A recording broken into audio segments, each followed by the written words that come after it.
Hello. This week's episode on the 80s Twilight Zone is a Profile in Silver and Button.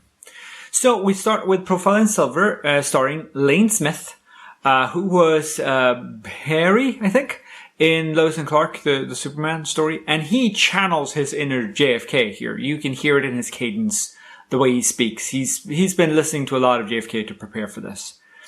The monologue that he starts with when he's talking to the doctor, when he gets sort of a checkup from the future here, sounds a lot like Man from Earth. Like this whole idea of being apart from humanity because you can't tell them the truth and what's going on. I really love the term field historian. Of course, there would be such a thing, but time travel also need to be very clearly regulated in some way.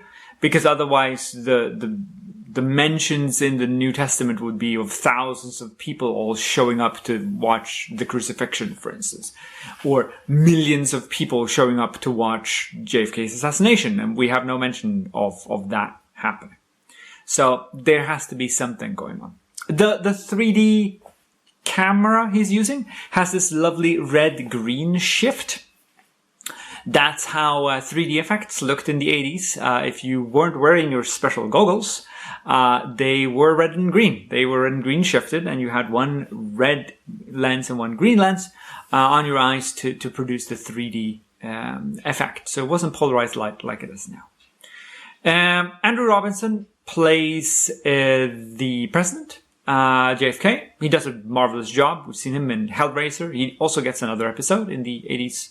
But not until next season, I think. They have a really cute replay of the hologram. You can walk behind it, you can walk in front of it. It only gets a bit blurry. It's nice. It's really nice. I like it. That's how you're supposed to do it. The president is incredibly astute, like super smart, with very, very limited information. He works out everything, like how the continuum works and what time is supposed to be doing and how everything affects everything else. Hi, Kat. How are you? There's no intervention from the future when everything goes awry. And I was thinking about that as I was watching the episode. And while it gets explained by the doctor in the end, my initial thought was more akin to the Star Trek Enterprise episode, where if you upset the past, the future becomes unraveled, and I think it's Daniels in the Enterprise series that says, "Oh, the future doesn't exist anymore. We can't actually get any help from there. We have to rebuild it, otherwise we're screwed." That's not the case in this, but anyway. Two more notes. The 22nd of November, 1963 was the first time that Doctor Who aired on BBC. And because of the assassination of the American president, that series hardly got off the ground. They had to get a new time slot and try again because no one was watching. Everyone was tuned into something else. But time travel and JFK go sort of hand in hand. And we do get a Red Dwarf episode called Ticket to Ride, which involves the very same thing. But it's far more personal in that case. You get to see the personal effects of John F. Kennedy not being assassinated and his fall from grace.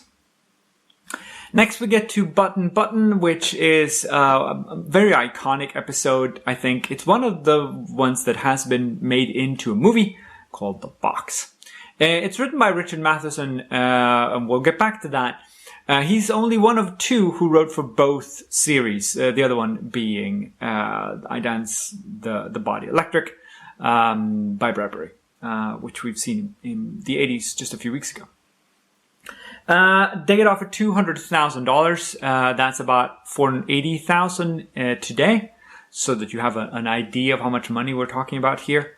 And in the original story, which was published in 1970, it was $50,000. It was published in Playboy. And in that, there's a different ending. And the ending is that the husband dies in a train accident, and the wife who pressed the button gets a no-fault insurance for $50,000 and is then asked by the steward but did you really know your husband? Like, if he is a complete stranger, that would validate the terms and conditions. Matheson didn't like the rewrite at all, so he is under pseudonym for this episode, so he doesn't appear in the credit. It's a very small episode. There's only like 3 people in it, and it's all about the moral dilemma of whether or not you would kill a stranger for, in this case, $500,000. It's a tough thing to put on someone who is struggling.